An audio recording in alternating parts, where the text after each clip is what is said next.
C'est sous très haute surveillance et en présence de nombreux journalistes que Nicolas Sarkozy, dans son costume de président de l'Union européenne, a reçu pour un sommet le président russe Dmitri Medvedev dans le cœur de Nice, ce vendredi 14 novembre.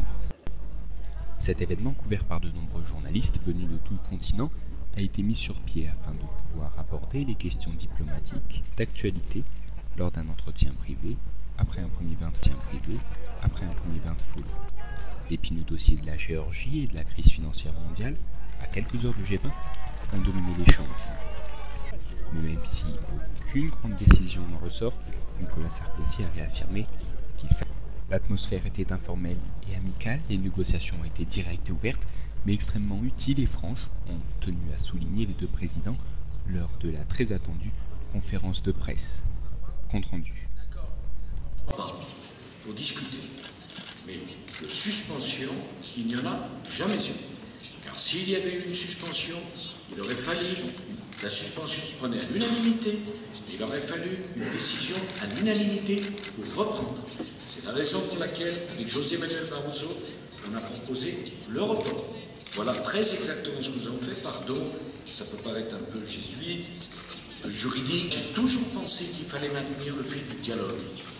Et que le dialogue n'était pas une preuve de faiblesse. C'est les gens convaincus qui dialoguent et qui ont le courage de dialoguer. Et comment on peut arrêter une guerre si on ne dialogue pas? Voilà pourquoi nous avons conduit cette opération. Il reste ce désaccord. Les Russes ont reconnu l'indépendance de l'Ossétie et de l'Abkhazie. Nous ne le reconnaissons pas, car nous sommes attachés à l'intégrité territoriale de la Géorgie. Et nous parlons de la façon dont nous devons surmonter cela. Voilà. Tous ceux qui disaient qu'il ne fallait pas venir, qu'il ne fallait pas discuter, ben c'est pas comme ça qu'on résout les problèmes. Voilà. Et l'Union européenne, je le rappelle, sont voisins géographiquement. Et les pays qui changent d'adresse, c'est assez rare.